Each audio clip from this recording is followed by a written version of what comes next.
Jangan lupa subscribe, like, and share. Thank you.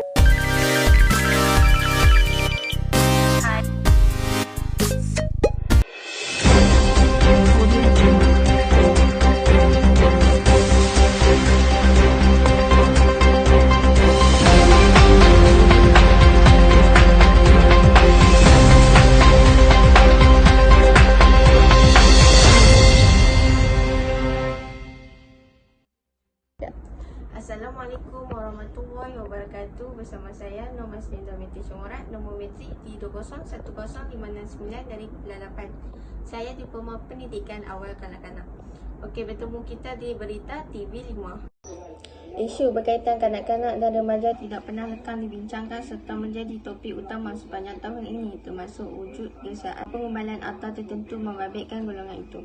Kalender tahun ini tidak lengkap tanpa dihiasi air mata dengan insiden sukar dijangka, selain teringat perjuangan menegakkan hak asasi golongan kanak-kanak bagi meneruskan alam kanak-kanak dengan sempurna.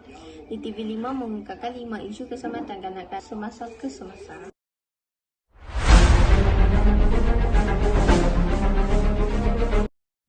Tragedi sedih melibatkan bayi yang meninggal dunia ketika di pusat jagaan kanak-kanak atau pengasuh berlaku lagi. Terbaru, insiden melibatkan 2 bayi yang seorangnya ditemui meninggal dunia akibat lemas di dalam baldi dan sebuah pusat jagaan kanak-kanak di Shah Alam, dan satu lagi kes ditemui tidak sedarkan diri di rumah pengasuhnya di Kedah. Isu penderaan ini berlaku pada 29 Julai 2019. Berita ini pastinya mengundang duka ibu bapa yang memberi kepercayaan kepada pengasuh menjaga dan mengawasi anak mereka ketika keluar mencari rezeki. Namun, kenapa kejadian seumpama itu kerap berlaku? Adakah kerana kecuaian pengasuh? Adakah hukuman di atas kesalahan itu ringan menyebabkan setengah pihak terambil berat tanggungjawab yang diamanahkan? Macam mana tragedi itu boleh berlaku? Salah siapa? Bagi saya yang jelas adalah kecuaian. Kerana orang yang diberi amanah seperti pusat asuhan dan pengasuh dibayar untuk menjaga anak-anak. Justru menjadi tanggungjawab mereka memastikan keselamatan anak-anak itu. Bukan sahaja keselamatan dari segi fizikal, tetapi juga dari segi kasih sayang dan emosi bagi serta kanak-kanak itu juga perlu diambil berat. Selain perkara ini, terlalu kerap berlaku dan mungkin saya lihat ada setengah pusat asuhan serta pengasuh hanya mahukan untung dengan lebih ramai budak, tetapi bilangan pengasuhnya kurang. Sebab itu ada antara anak-anak tidak semua dapat diawasi setiap waktu. Jadi, saya nampak dekat sini tanggungjawab dia sangat lemah.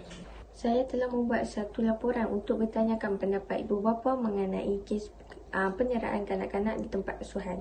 Mari kita lihat.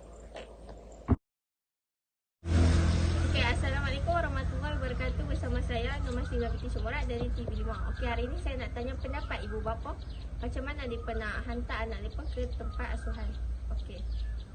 Okey, saya nak jumpa salah seorang ibu bapa untuk bertanyakan pendapat. Assalamualaikum. Waalaikumsalam.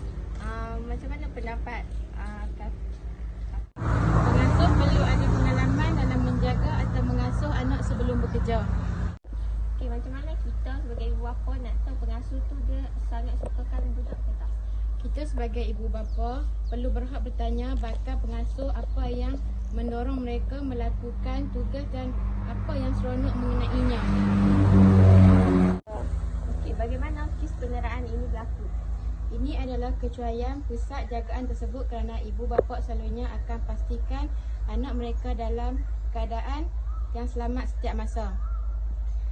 Pengasuh juga perlu ada latihan dan kursus khas penjagaan kanak-kanak kerana mereka telah dibayar dan diberi kepercayaan oleh ibu bapa untuk menjaga anak-anak mereka.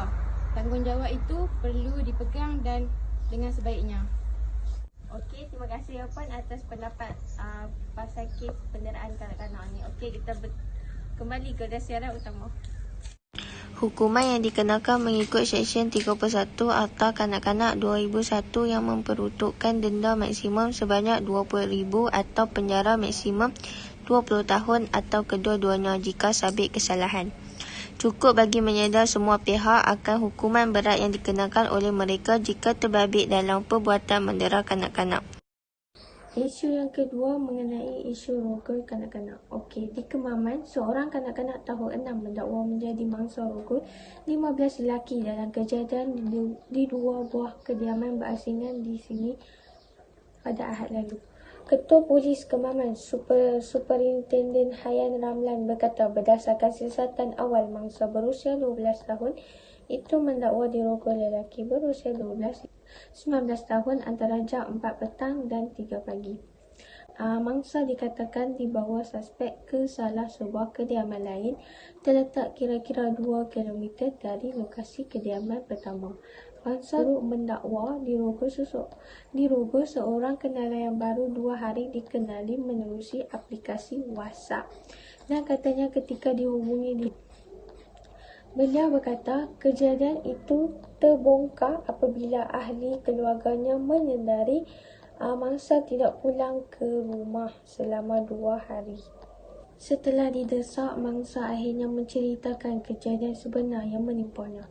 Sebaik mengetahui perkara itu, mangsa dibawa membuat laporan polis pada Selasa hari itu. Katanya.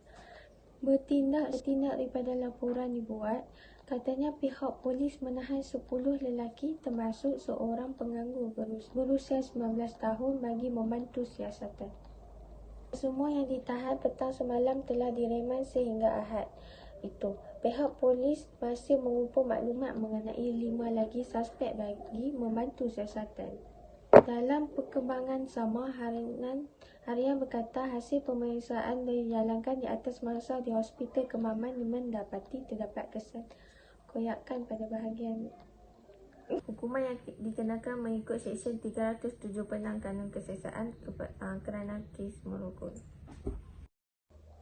Seterusnya, isu yang ketiga mengenai ketagihan gadget. Pengaruh gadget terhadap kehidupan harian kanak-kanak di negara ini begitu membimbangkan. Kes ini berlaku pada 10 Disember 2020 di Kuala Lumpur. Gadget terhadap kehidupan harian kanak-kanak di negara ini begitu membimbangkan. Di malam, Menteri Pembangunan Wanita, Keluarga dan Masyarakat iaitu Hannah Yuh berkata situasi ini disebabkan kurangnya kesedaran ibu bapa mengenai kesan negatif kepada perkembangan anak-anak. Penduduk dan Pembangunan Keluarga Negara iaitu LPPKN di Lembah Kelang mendapati 78.3% ibu bapa membenarkan anak-anak memiliki gadget. Amat membimbangkan dengan sikap masyarakat yang kini dilihat begitu terikat dengan gadget dan beranti digital untuk memperoleh maklumat serta berkomunikasi tanpa mengedarkan dunia fizikal di sekeliling mereka. Situasi ini disebabkan kurangnya kesedaran ibu bapa mengenai kesan gadget terhadap perkembangan kanak-kanak. Namun, teknologi juga memberi kesan negatif terutamanya kepada kanak-kanak jika disalahgunakan dan tanpa pengawasan orang tua. Laporan Tinjauan Kebangsaan Kesihatan dan Mobiliti NHMS iaitu 2017 oleh Institusi Kajian Umum IKU Kementerian Kesihatan, sebanyak 50.1% pelajar sekolah menengah berusia 13 hingga 17 tahun menghabiskan masa lebih 3 jam menonton televisyen dan bermain permainan di komputer. Tinjauan juga mendapati sebanyak 85.6% remaja adalah pengguna internet dan 29% dalam kalangan mereka sudah ketagihan dalam internet. Bagi mengawal persekitaran tidak sihat itu, beliau berkata kementerian menerusi LPPKN mengambil beberapa inisiatif seperti menganjurkan majlis ilmu kekeluargaan pada forum keibubapaan di alam cyber dan bicara santai keluarga yang membincangkan topik seperti kesempatan cyber, penguntungan kanak-kanak dan pornografi. PKN turut menganjurkan forum digital Parity and Child Online Protection dengan kerjasama UNICEF pada 20 Jun 2019 serta seminar keselamatan kanak-kanak Aware BFNB Aware ABBA oleh Institut Sosial Malaysia ICM sejak 2015. Kes pembunuhan Siti Mashita berlaku pada 30 Januari 2019. Siti Mashita berusia 11 tahun dilaporkan hilang kira-kira jam 5 petang. Menurut Ibu Mashita, beliau menceritakan detik kehilangan anaknya itu yang meminta wang RM1 untuk ke kedai dan janji akan pulang dengan segera.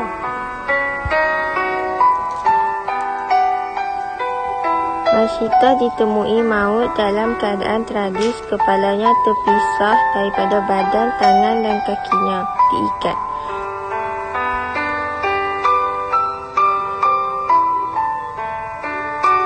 Mayat kanak-kanak itu ditemui di sebuah ladang kelapa sawit di kampung Ledang Hilir.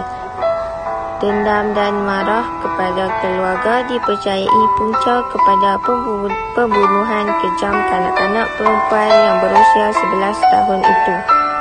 Suspek lelaki warga Cambodia berusia 23 tahun ditahan pada jam 2 pagi 31 Januari 2019 di sekitar Kampung Tanjung Medan Hilir Pekan bagi membantu siasatan. Diharapkan ahli keluarga kanak-kanak ini tabah dengan menghadapi dugaan yang menimpa.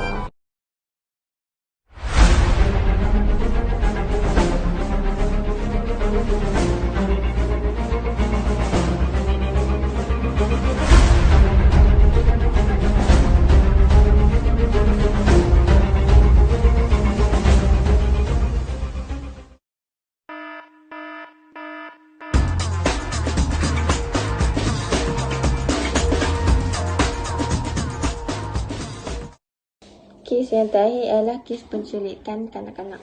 Di Kuala Lumpur, sebanyak 33 kes penculikan kanak-kanak untuk tebusan direkodkan dalam tempoh 10 tahun, sejak 2008 hingga tahun lalu. Di mana Menteri Dalam Negeri iaitu Datuk Muhammad Aziz Jaman berkata daripada jumlah itu, 27 kes berjaya diselesaikan dengan 90 tangkapan dilakukan. Kementerian Dalam Negeri iaitu KDN sentiasa mengambil serius isu ini dan menasihati orang ramai supaya menutup segala ruang dan peluang untuk berjenayah melakukan jenayah. Muhammad Aziz berkata tiada sindiket penculikan kanak-kanak untuk pengambilan organ dilakukan di negara ini seperti tersebar di media sosial.